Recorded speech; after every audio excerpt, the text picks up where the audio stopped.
penso que eu sou para fazer arte? Se pensar no museu, lembro do Louvre, na França, Europa, primeiro mundo. Se eu pensar em uma arte, lembro da Mona Lisa, feita por um homem. Logo, chego à conclusão de que mulheres não podem fazer arte. No máximo, ser a Mona Lisa de um homem. Sobre a arte, tem que estar no museu. Se tiver nas ruas, no cotidiano, nos subúrbios, nas periferias, será que é arte? Indo na contramão de tudo isso, o fato é que na América Latina, no Nordeste do Brasil, nas periferias do Recife, mulheres fazem arte e, pasmem, dinheiro com sua arte. Arte urbana e força feminina hoje é o assunto. Vamos descobrir essa potência? Bem-vinda ao episódio Dá pra pagar as contas com arte? Eu sou Wendy Azin. E eu sou a Joyce Tai. Somos comunicadoras, influenciadoras e agora podcasters. Criamos o Só Podia Ser Mulher, o seu podcast sobre carreira e negócios femininos, porque acreditamos que uma mulher que acredita nas suas ideias mais loucas é uma revolução. Só podia ser mulher! E para falar sobre o trabalho com arte, convidamos ela, que é grafiteira e educadora social e tem suas artes espalhadas pelos centros urbanos do Recife. E claro, só podia ser mulher. Quem tá aqui é Natê Ferreira! Seja muito bem-vinda, Natê! Olá, minha gente, obrigada. É uma honra estar aqui com vocês. Eu sempre amo essas aberturas, eu me sinto toda arrepiada quando eu falo o nome da pessoa. Apresento e falo o nome da pessoa logo em seguida. Ó, vamos lá. A primeira pergunta, Natê, veio de uma entrevista que eu vi tua nas redes sociais. Tu falando que começou teu trabalho mesmo com arte. E aí tu trocava esse trabalho por lanche e 5 latas de tinta. E aí eu percebo que, principalmente para as mulheres, é difícil você precificar o seu trabalho, né? Chegar no momento que você diz assim, não, eu preciso cobrar o meu trabalho, não vou mais fazer por lanche nem por troca, né? Uhum. Como é que foi essa virada de chave para tu, que tu percebeu assim, agora eu vou começar a cobrar, o meu trabalho vale? Sim, primeiro que o grafite é uma arte marginal, né? Então, normalmente as pessoas nem sequer têm ideia que os grafiteiros recebem para pintar nas ruas, né? Dependendo, as pessoas acham, isso aqui tá fazendo é de graça. Então, também pelo movimento social, a gente faz muito para expor o nosso trabalho. O grafite também tem esse processo da gente botar para fora o que a gente sente, né? A gente ocupar as ruas. E, de certa forma, isso é uma coisa que parte de nós. Não necessariamente a gente pensa em valor.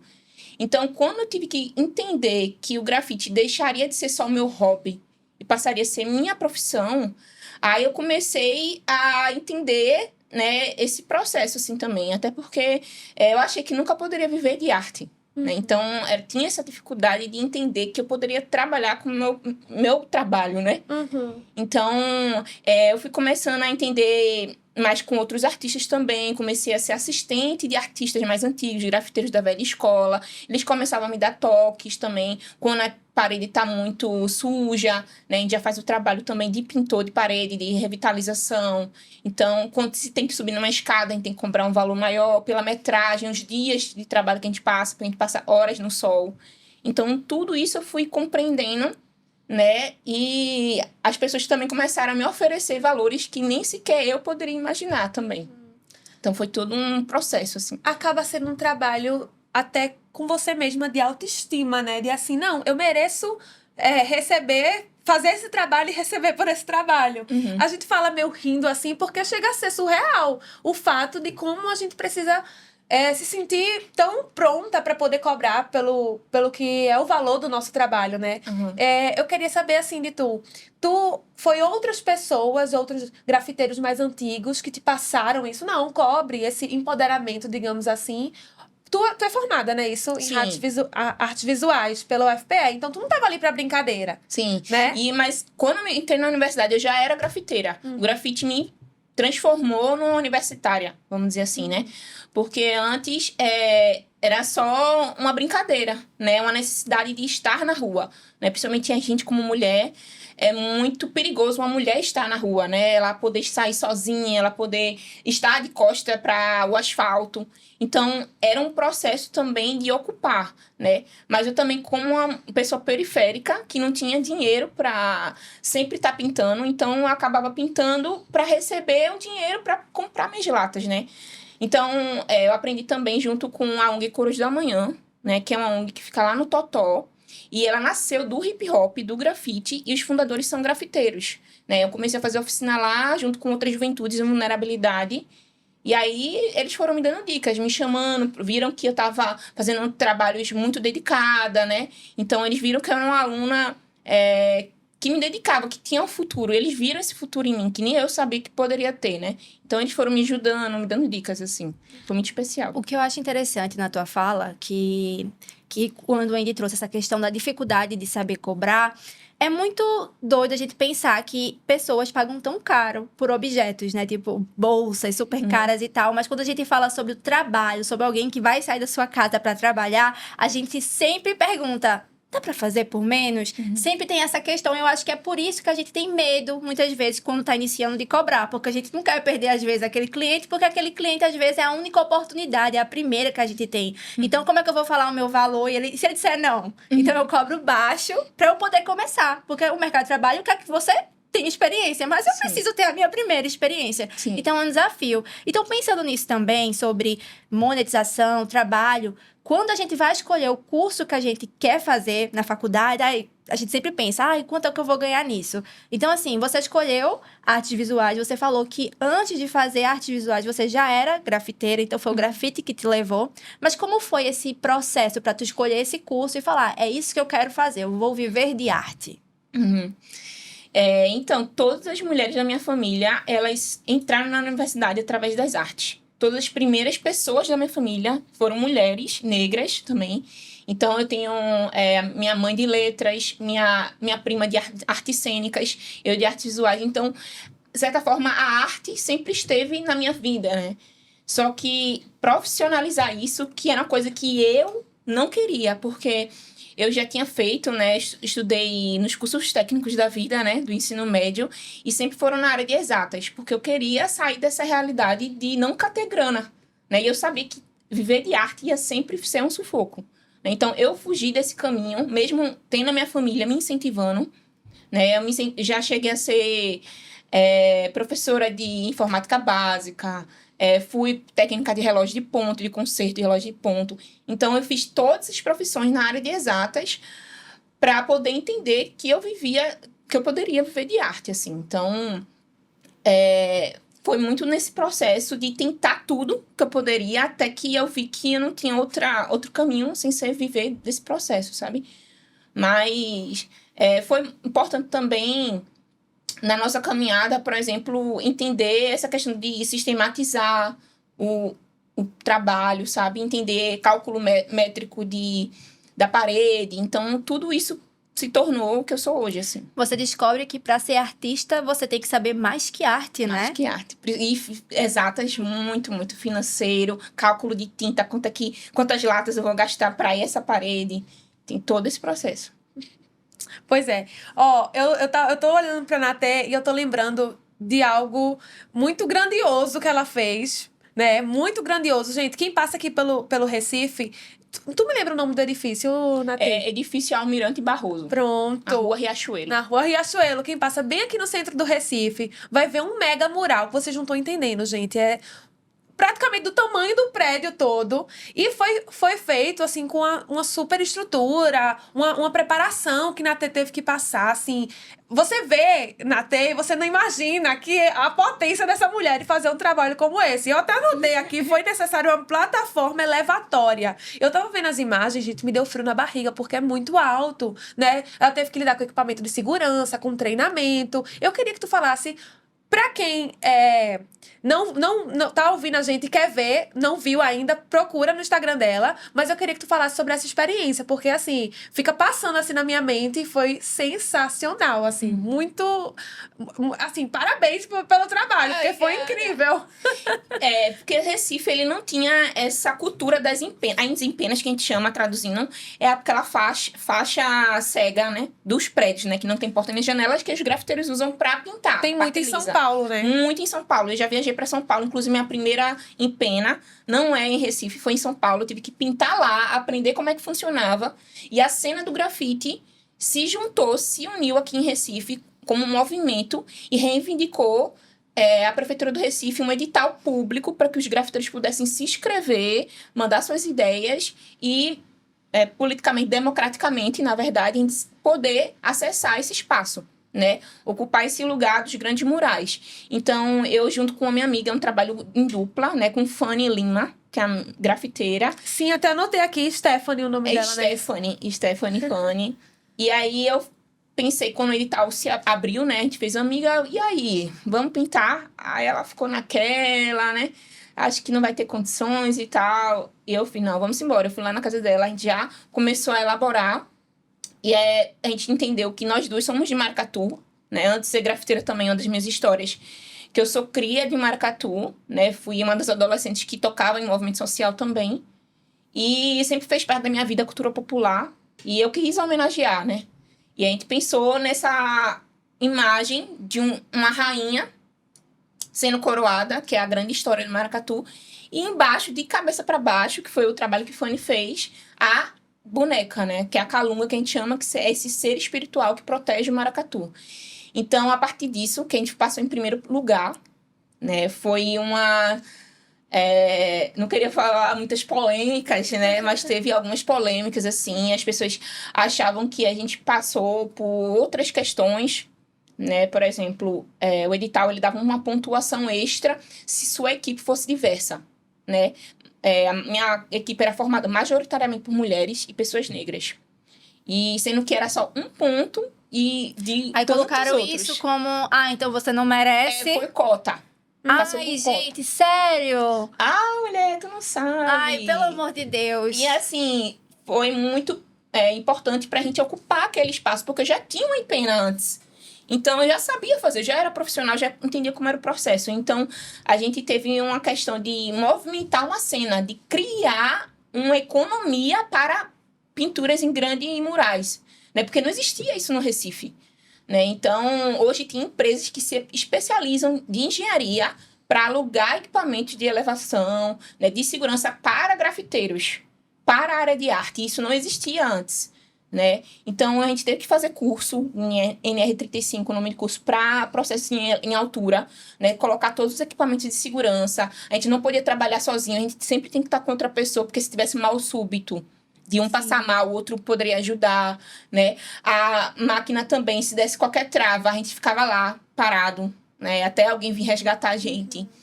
Então, a gente tinha que fazer tudo certinho, assim. Então, ficava do lado do sol, lá em cima, as pessoas passava carcará, passava urubu, passava a galera gritando, e a gente lá... E foi a primeira experiência de vocês fazendo um prédio tão alto? Sim, a parede que eu tinha feito em São Paulo só tinha 15 metros, 4 andares, Sim. né? Esse tinha 45 metros, né?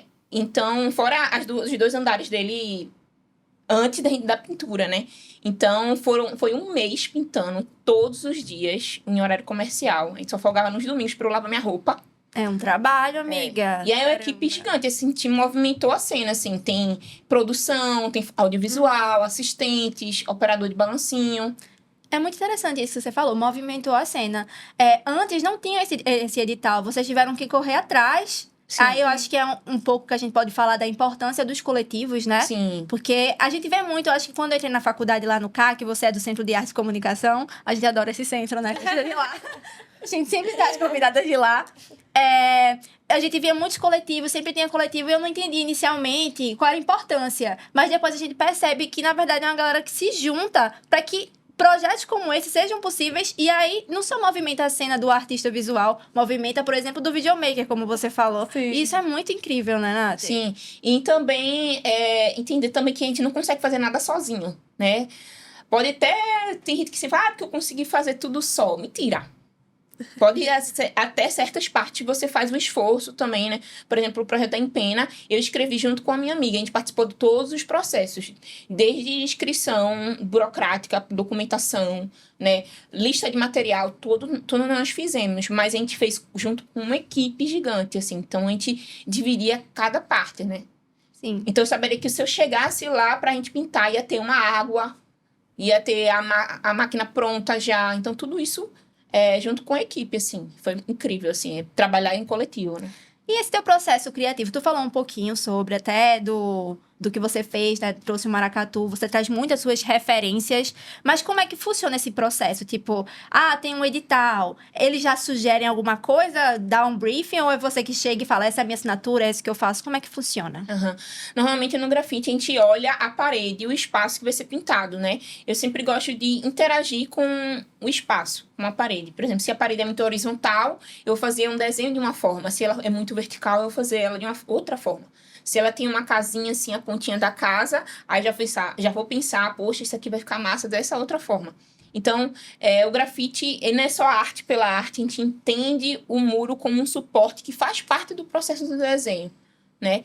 Mas o meu trabalho é muito voltado para mulheres negras também. Acho que eu que sou uma pessoa quase 30, né? Sempre vivi assistindo televisão e nunca vi mulheres negras representadas na televisão, né?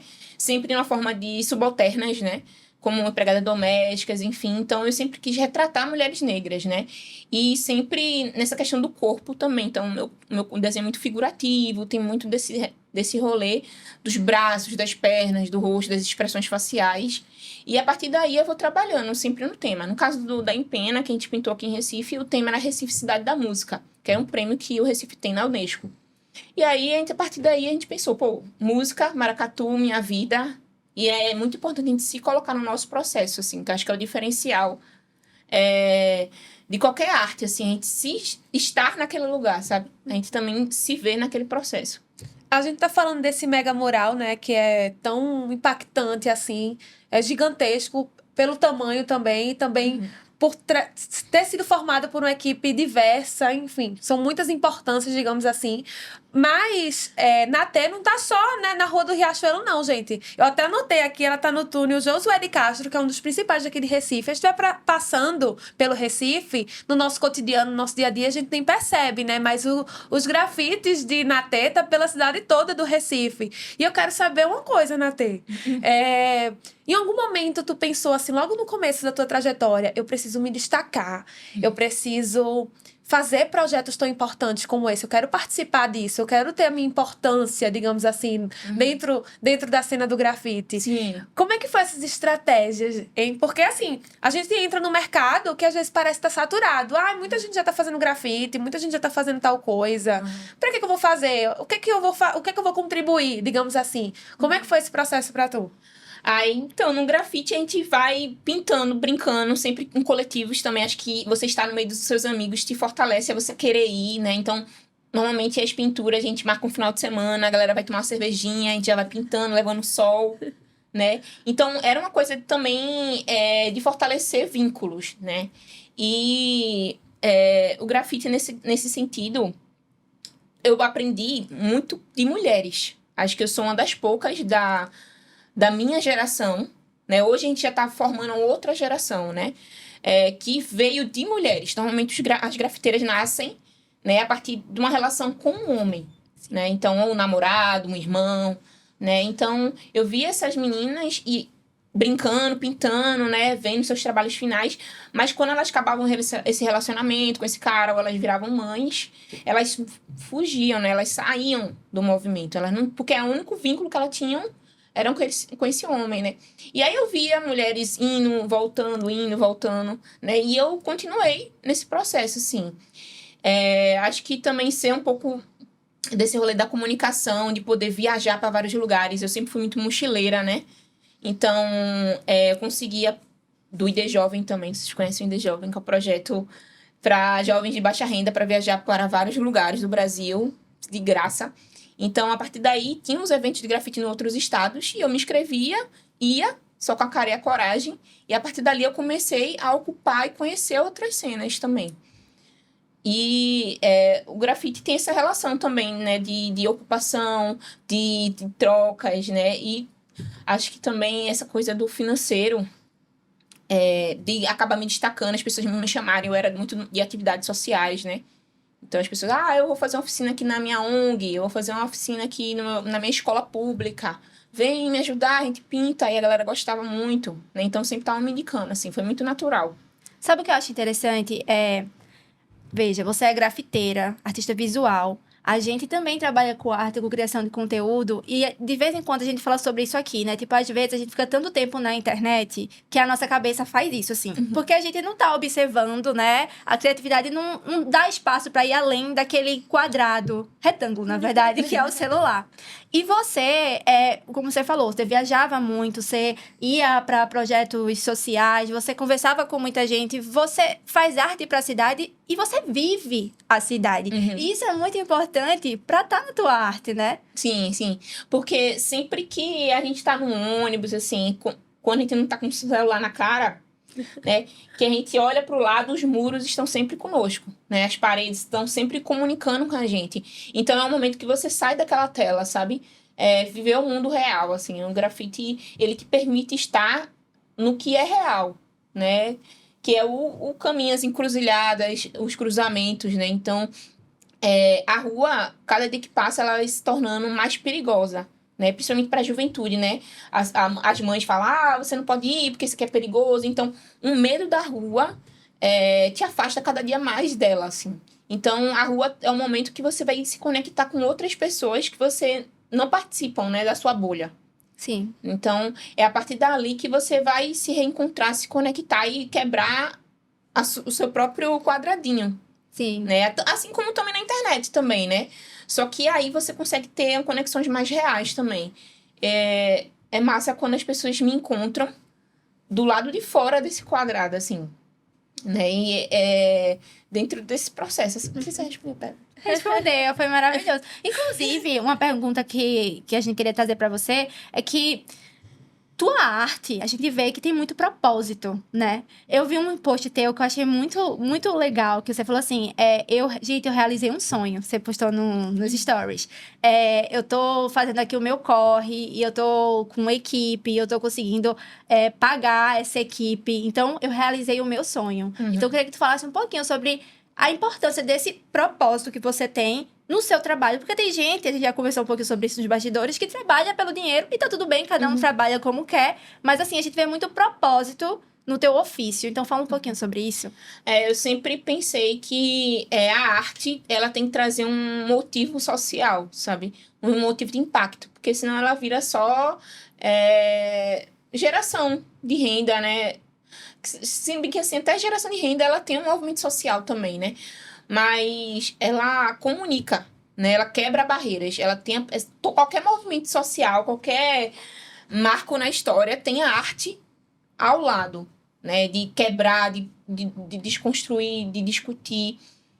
Então, como eu vim também, né, desse lugar de que eu era uma pessoa jovem, né? Que estava lá na escola pública sem ter muito um rumo na vida, sempre achando que ia ser pobre pro resto da vida. E também eu era vendedora ambulante também, então estava nesse rolê do processo, né, de vulnerabilidade, né, e eu fui resgatada pelo grafite, né, então acho que o grafite me salvou de certa forma, assim como ele salva tantas pessoas dentro do movimento hip hop, né, então eu me sinto nesse processo também de contribuir com coisas que eu aprendi, tanto na rua, quanto nos lugares que eu viajei, quanto na universidade também, né? Porque a universidade, eu aprendi muito mais na rua do que na universidade, mas a universidade me dá acessos e me legitima como artista também, né? Eu posso dizer que eu sou artista também porque eu tenho um diploma, então distribuir esse conhecimento, né? Tudo que eu peguei lá em cima e eu distribuir, né?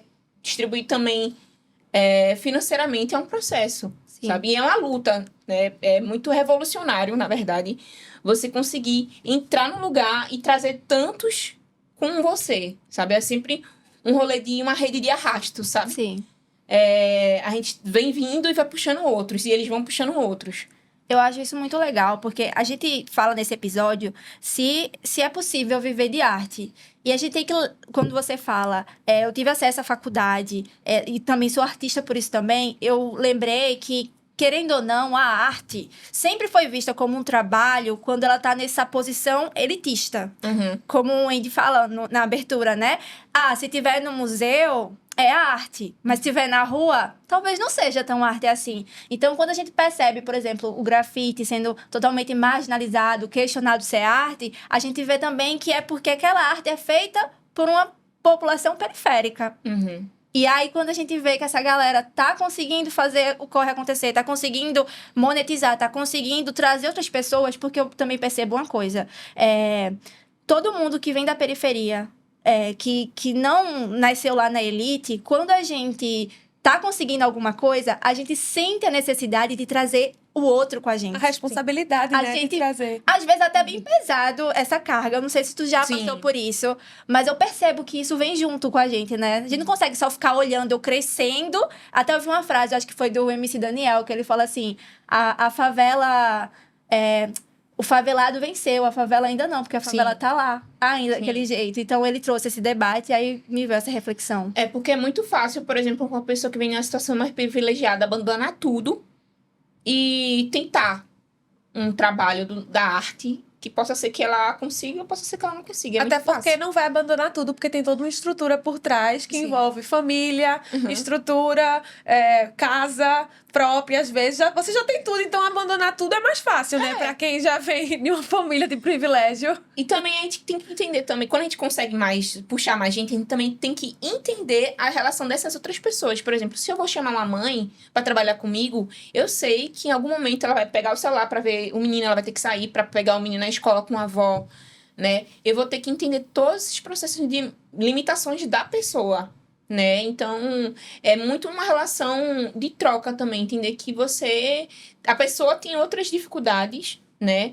Por exemplo, trabalhar com equipes de pessoas negras de periferia, elas sabem que elas não têm essa cabeça toda desconstruída que eu tive quando eu entrei na universidade, né? Então, os diálogos, as conversas, essa questão do financeiro também, né? Muitos dos artistas não sabem, não tem condições de pagar a mensalidade de um MEI para tirar um CNPJ, para se inscrever num projeto, né? Não tem computador para escrever, então sempre a gente entender que nem tudo vai ser flores, né? E se adaptar junto com o outro também. Como fica a tua saúde mental, Natê, no meio disso tudo, assim? Porque acaba sendo uma carga que você também tem que levar, né? E tem que ter autocontrole, tem que ter cabeça no lugar para conseguir lidar com tudo isso. Como é que fica?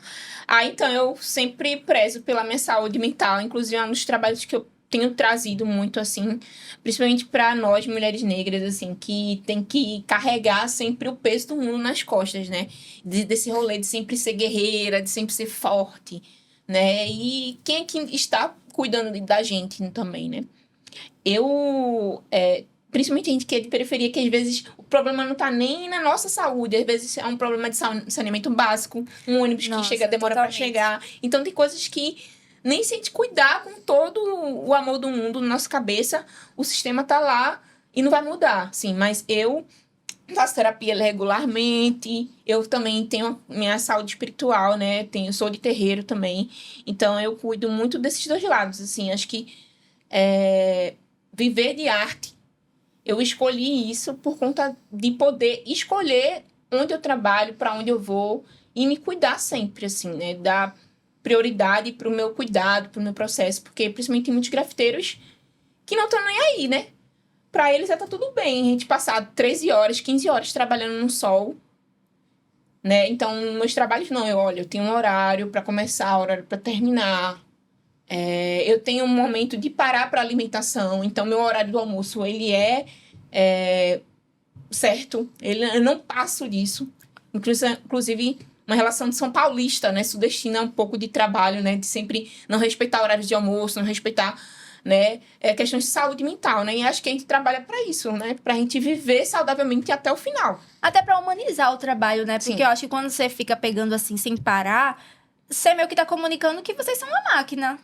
Mas até a máquina precisa de descanso. Sim. E o nosso corpo também. Senão você trabalhei, mas tem uma hora que você pifa. E aí, como é que eu faço no restante do tempo? Eu sempre falo que assim, a gente trabalha... a gente tem que trabalhar pra gente comer. A gente não tem que deixar de comer pra gente trabalhar. né? Então, a comida, não só na palavra do alimento em si, mas a comida em relação à saúde também, né? A cabeça, o processo do descanso também. Então, se isso não é a prioridade, o que é, então? Ô, Natê, tu se sente confortável colocando esses limites? Assim, às vezes tende a ter dificuldade de se colocar, de dizer, não, vou até aqui. E é dessa maneira que eu trabalho. Uhum. E, assim, talvez bate uma insegurança de pensar o que é que o outro vai achar, o que é que ele vai pensar de mim. Como é que tu lida com isso? Aham, eu já aviso antes de começar. Uhum. Eu já aviso, olha, eu tenho isso, minhas situações são essas, essas, essas e essas. Porque se acontecer de alguma coisa lá na frente, você já sabia, né? Então, a gente também fica um pouco sempre nesse processo, né? Será que eu tô descansando? Será que eu tô descansando muito? Né? Meu Deus, eu poderia estar fazendo isso aqui, outra coisa.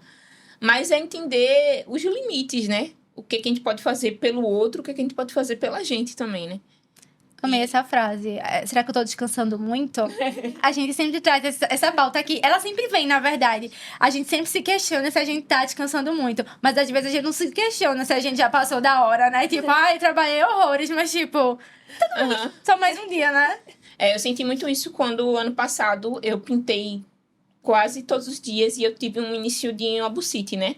E eu desenvolvi tendinite. Então, foi o meu corpo dizendo, vamos parar, né? Um pouquinho. Então, o corpo também, ele diz como você tem que parar, né? Ele te dá alertas, né? E a gente tem que também saber ouvir esse processo, né? Temos que ouvir. Temos que ouvir nosso Não corpo. é fácil, realmente. Assim, às vezes eu sinto que eu sei o que tá acontecendo aqui, mas ao mesmo tempo fica uma briguinha assim. Não, Uhum. mas faz mais, você aguenta um pouco mais. Aí, não, mas eu tô cansada. Eu também sempre penso, também uma amiga me ensinou, Natê, ó, tu tem que fazer logo pra poder se livrar logo. Porque às vezes a gente tá procrastinando lá, e aí quando vê, tá, a gente até não passando da hora que a gente se colocou como limite pra entregar aquele processo, sem poder ter terminado antes. Sim. Né? Mas isso aí é a guerra com a gente mesmo, né? Antes a guerra é com a gente mesmo do que com os outros. Ó, Natê, já estamos chegando ao fim. Mas Passando muito rápido, Mas gente. claro que eu não vou deixar a Natê ir embora sem falar sobre a arte dela, que foi parar na Alemanha. O babado é forte, minha gente.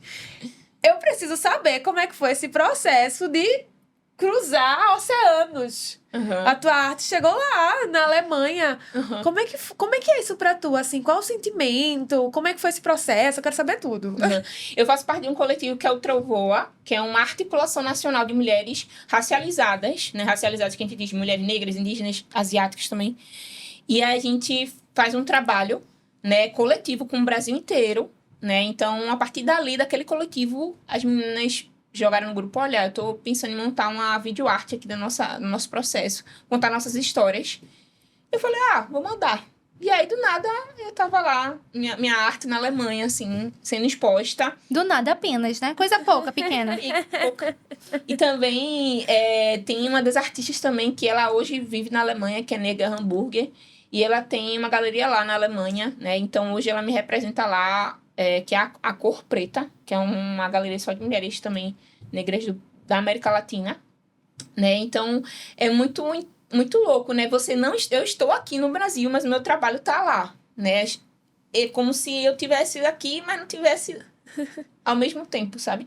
E é muito importante. Eu acho que eu já sabia que poderia ocupar isso, né? Pela quantidade de coisas que eu faço. Eu trabalho muito, todos os dias, toda hora, né? A todo momento eu tô trabalhando. Então, isso é só uma pequena consequência. É mais para provar para mim e para os outros, principalmente para os outros, porque eu já sei a minha capacidade, mas é mais mostrar para os outros também que a gente consegue ocupar esses lugares, né? Às vezes as pessoas, principalmente acho que brasileiro tem essa questão, né? De achar que lá fora é mais importante do que tá aqui dentro, né? Então, depois que eu vou pra Alemanha, que as pessoas entendem que o meu trabalho é muito, muito importante. Mas o trabalho da Alemanha é só uma consequência do que eu faço aqui. Sim, Sim, Mas eu já fiz trabalhos na Alemanha, já fui pro Peru também, em Lima. Já fui para São Paulo diversas vezes. Meu trabalho também foi para Inhotim, né, que é o maior museu a céu aberto da América Latina, que fica lá em Minas Gerais também. Pude ir para lá visitar, conhecer. E, assim, é revolucionário uma grafiteira poder acessar isso, né? Porque o grafite, quando você fala assim, top 5, você pesquisar na internet, top 50, top 5 artistas visuais brasileiros, artistas visuais pernambucanos, nenhum deles é grafiteiro, né? Por que o grafite não é considerado arte, se movimenta milhares de reais por ano, né? Até agora estamos na marginalidade, apesar das pessoas hoje considerarem grafite arte. É muito legal a gente ver tudo isso, porque além de tudo, você é mulher negra, pernambucana, nordestina, e a gente sabe que quanto mais questões a gente coloca, mais difícil vai ficando a jornada. Mas mesmo assim, você conseguiu, você tá lá mostrando sua arte, não só no Brasil, não só em Recife, mas no mundo. E isso tem muita potência, porque, tipo, uma grafiteira, imagina, uma Natê pequenininha. Poxa, mãe, o que é que eu quero ser da minha vida? Ó, aquela menina lá chamada Natê tá com arte no mundo todo aí, ó, foi pra Alemanha, quero ser que nem ela. Representatividade, né? E importa muito. Então, tua história já é um baita legado para muitas meninas que já estão aí na ativa, mas que ainda vão pensar em começar a grafitar. Sim, quando eu era... tinha um vídeo VHS, na verdade, né? da formatura do ABC, eu perguntando para mim o que é que eu queria ser quando crescer. E eu dizia que eu queria ser professora e artista, né? Então, eu realizei o meu sonho. E isso é tão raro, né? Uma adolescente, uma criança está podendo fazer a profissão que sempre quis, assim, né? E eu tenho muito apoio da minha família também, porque para minha família o que importa era eu trabalhar, né? Trabalhar, viver, né? Até sair desse rolê da periferia também, quebrar espaços, né? Me autossustentar. E o que importava para minha família era isso, saúde e trabalho, né? Então, tô aqui. O né? saúde e trabalho. Se quiserem me contratar, estaremos mais trabalhando. Ai, gente, chegou a hora dos quadros! Adoro essa parte. Ó, Será que ela vai chorar? será? Amiga, eu choro muito. Eu choro fácil. Eu não chorei. Ó, o nosso primeiro quadro, eu amo esse quadro, é o Indique uma Mulher. A gente sempre fala da importância, inclusive, a gente tá finalizando agora, a Joyce, falando sobre representatividade, né? A gente tá falando sobre isso. Então, o Indique é justamente pra gente descobrir um trabalho de alguma mulher e conhecer, enfim, lançar para o mundo. Então, pensa aí em alguma mulher que arrasa dentro da profissão dela, pode ser qualquer profissão, qualquer uma, e indica pra gente já tomar nota aqui, pra gente já anotar. Eu já tenho na minha cabeça. O que eu tava pensando muito agora era a Cananda PX, que é uma jovem, ela inclusive é mais jovem que eu, mas ela é da área tanto de produção cultural, e hoje ela é DJ, né? Ela tá alcançando espaços inacreditáveis, assim, sozinha, sabe? É a PX, porque ela é de Peixinhos, da comunidade de Peixinhos de Olinda, e ela faz questão de estar com o nome da comunidade dela no nome artístico. E ela, assim como eu, se autoproduz, né? Escreve seus próprios projetos. Ela estava tocando agora como DJ do Carnaval de Olinda, né? Uma menina, uma jovem, tocando, movimentando, fazendo aquela Olinda inteira dançar brega, né? Então, foi ela que escreveu, ela que estava lá. Então, pra mim, Cananda PX é o nome. Amém. Anotem ele. Arrasou. Com K. O nosso segundo quadro também é um quadro muito especial, que a gente falou de representatividade aqui, a gente tá celebrando mulheres. Essa é a ideia desse podcast. E o nome do nosso quadro também é Celebre uma Mulher, porque a gente sempre fala de mulheres, muitas vezes no passado, quanto elas foram maravilhosas, mas é bom a gente lembrar que tem muita mulher atualmente no presente vivíssimas e que são maravilhosas. Então, o quadro é um desafio, você aceita se você quiser. Existe uma mulher que é muito impactante na tua vida, na tua carreira, enfim, que você gostaria de mandar uma mensagem agradecendo? Eita, puxa. Existe essa pessoa, Natê? Existe sim. Bora mandar um A áudio gente pra vai ela? pedir pra você pegar o WhatsApp, Ai, abrir meu o Deus. áudio e mandar. Ai, meu Deus. Sem pressão. Pior que a pessoa nem WhatsApp tem. Eita, e agora? Instagram. Vai dar pra gravar Porque ela ficou também. muito tempo sem pagar. O chip é sobre. Mas o Instagram tem também. Salvou. Eita, é minha mãe. Meu Deus. Peraí. Ai. Ai, amamos. Aí, vocês querem como? Não, é você a mensagem é o que pode você abrir e quiser falar, dizer. mãe, eu quero te falar isso, isso e isso. E fala. Ai, meu Deus. A ideia é tu agradecer. Tá bom, alguém arranja um lenço já. Então, eu já tô gravando. Gravando pra minha mãe. Oi, mãe. Tudo bom? Dona Graciete, sua bênção. Queria dizer que a senhora é incrível. Muito obrigada por abdicar de tudo pra me cuidar, né? Me acariciar. Ter dado também prioridade ao seu trabalho antes de me ter, sabe? De nunca ter me deixado faltar nada. E eu agradeço muito pela sua vida, sua necessidade e por todo o seu processo, assim. Aff, é isso, beijo. Te amo. Ai, Meu todo Deus, mundo como é que chora. pode? Que Todo delícia. episódio eu estou chorando. Meu canal lacrimal não aguenta mais. Hidratado, amiga, tá hidratado. Por Deus, não tô aguentando Ai, gente, mais não chorar. pode ser Todo assim. episódio desse Só Podia Ser Mulher. Tá chorando, Edu? Edu toda vez chora também. Não pode ser, não tem, vai tirar porcentagem da minha cara de mal. Ai, meu Deus do céu. Deus me ajude, viu? Que eu não tô aguentando mais chorar tanto. Estamos chegando ao fim com muitas lágrimas. Ui! Isso aqui, gente, que a gente toma são lágrimas. A gente chora e deixa cheia e toma. Olha, a gente tá chegando ao fim de mais um episódio. E eu quero que você comente aqui embaixo quem você quer ver no próximo episódio, tá certo? Então comenta que a gente tá, ó, de olho. Seja muito bem-vinda a essa comunidade de mulheres maravilhosas e choronas. Toda segunda-feira estaremos aqui para o papo mais inspirador da semana. Muito obrigada, Natê, mais uma vez. A sua presença aqui, eu não tenho nem palavras, assim. Aquele mega mural que a gente vem falando não é nada comparado à grandeza de quem você é, de verdade. Obrigada, minha gente. E eu agradeço muito por vocês darem espaço, né? E mostrar que nós existimos para além das telas. Estamos nas ruas, ocupando, resistindo, né? E olhem sempre pro lado de fora, assim, sempre que puderem, olhem ao redor, olhem ao lado, que nós estaremos lá sempre, ocupando e fazendo tudo. Sim, deixando a cidade mais incrível, né, não? Sim. E mais bonita, né? Importante. Verdade. Gente, esse podcast foi produzido pela Videofarm. Se você quer que o nosso podcast chegue mais pessoas, curte, comenta, compartilha. Beijo! Tchau, gente. Tchau!